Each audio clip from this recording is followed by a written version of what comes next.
PW digi Chief Engineer na phongdo ki hom seng asigi akhoi ki pauche sinda loina headline loina phonge aduna Chief Engineer anoba yamna naha yang energetic ni Songtham Bishwachandra ai si aduna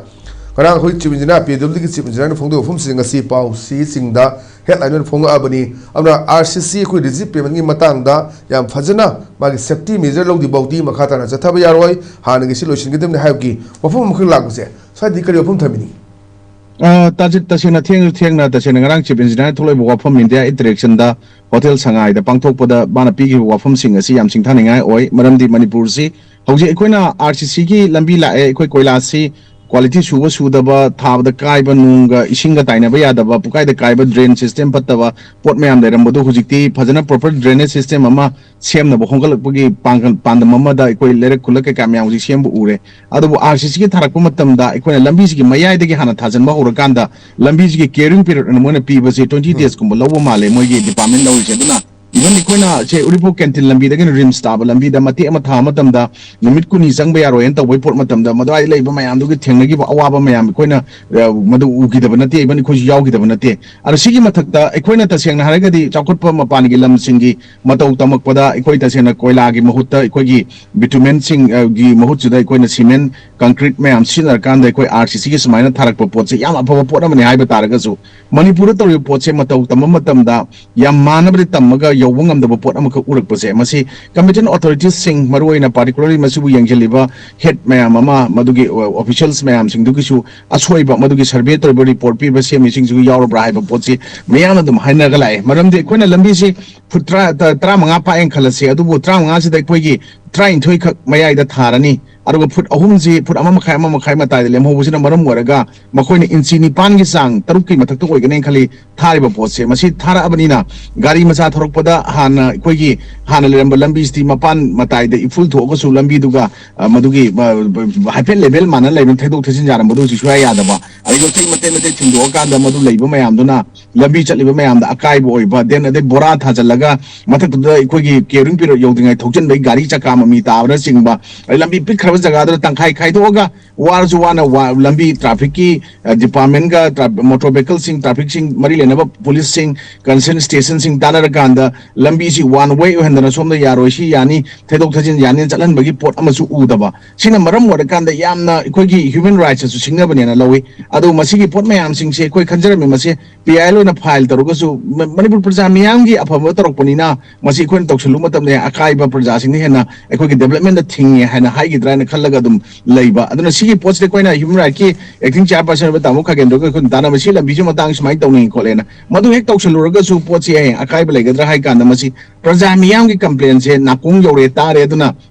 makata na madu paket piaroi lotion ri faoba hai poram tholo buji am fa pon lawe adu koina haijening badi mase koina europe country sing chatpa matam da thengna bada lambi se kham thengna sai drain to den traje na hayo maina lambi si machit thamdana ama khongbu loina mak adamaina haijen ko process mai to bonina eko iful to pogi sang pura handai adagi pura lambi sit na lai adai u horiba singsi eko phajana round question laga makhong ji yot naga madugi mathakta jali dong to cover ga hapaga thambai koina urai Netherlands da Belgium da adai France ta kai da koina chapa thengrak pa matam da sigi pot mayam singsi sumba mayam sigi matau tambada eko lairiba sarkar gi manung da government pai bi riba natragana officers mayam singse loina foreign countries sing tu loi chapirangani lambi sema matam da eko gi sonda masjid khaktana madugi kham theng thabai marum karigino drain phajana marung da phum maring karigino haibase lambi su kallani aragi iful waiful su thangaroi health sector da su akai ba piraroi aragi praja hai koi common people koi da su lairab ina kun ba khaktana koi yam nungai na punsi si hingbagi pot amakak leigado mahau do ngasi koi adum se huran matung maring bai ta da sumaina soira kanda sumaina pukhala torko posi nungai ta pot su phawe da sigi pot mayam singsi da koi na haijabana phajana thabok si tau ta gadi koi smart city onaba pot pandam le iba alai koi chakot pagi lamje lakti yaw iba ngasi 21st century da koi cry phaw yo bi ai ngasi yaudan lei maram kari gino aduga sumba koi mayam ama interdepartmental iba magi connectivity lei taba haibali somna kanda PW dino hujik phajana RCC gi lambi tharak matam da amu hayeng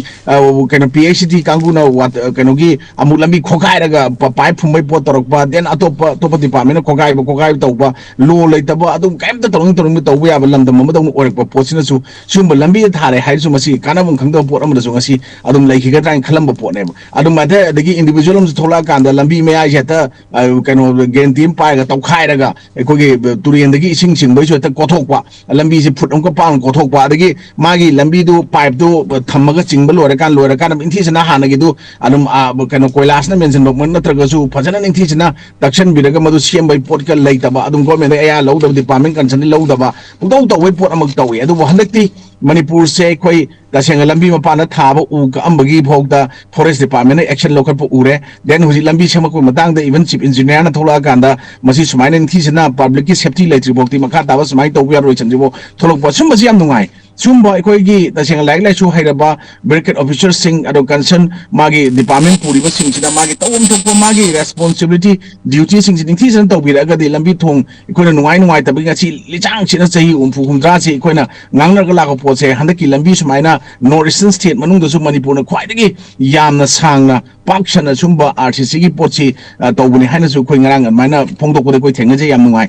ano sumba pot myam mari khudong chaw manghan bu sumde aduwa ai koina pira sanction toroiba amount dagi koina hygienic badi ngasai drain to drain gi tawba lambi kam thengna mapan yongna koi gi hek tawba ya mafam bo koi lambi se thajan bi potu su maduna koi gi full wipe fun ama thokpa hauba koi gi lamdam se koi gari chawum chakra matung inaba pharak taba madugi pot mayam sing su ko khanen khali aduna hujikti koina mamang da koi gi koilas thaba matam da koi gi moi gi nukshit kam thokna ba blower du puthoga mi kanna chilingai matam da koi gi marakta ifun kam thorokpa gari macha thau mayam je pura pungong ngoranga chatpa pot mayam ama gari chawba thokba glass khala chakhiba de khara phare natara sumai to bodum thengna bodu sumba RCC tawraga di kai aga su machet menba yaba yamna khudong chaw porom su oire aduga plan je chai 35 kunam kunthra ma chatpagi portal lakpa yaina khali sumba por afaba singsi tawringai da ekoi mapung phana ekoi lambi du sembiragadi tawbiragadi madugi potse lambi se sumai semrakanda chai 35 gi kungi plan leradawni haiba pot taw phai natana ekoi sumaina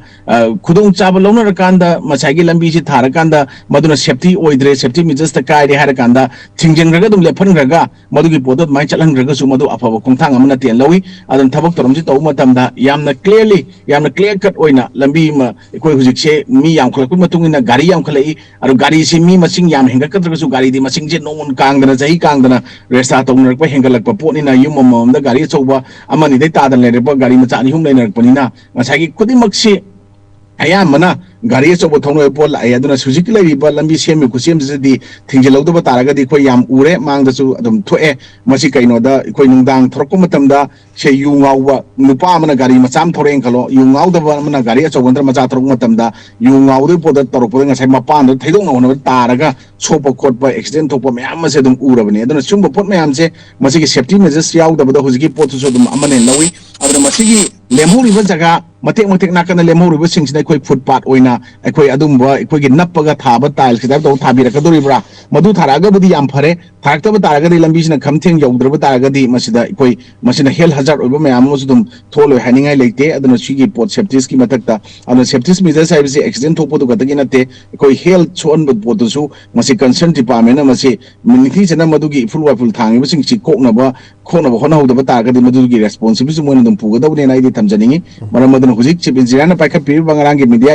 interaction program amada pidi statement mayam singse ningthi jan thau ton thok piu makha tarak lambi thaba matamda khamtheng na thaba horga di lambi du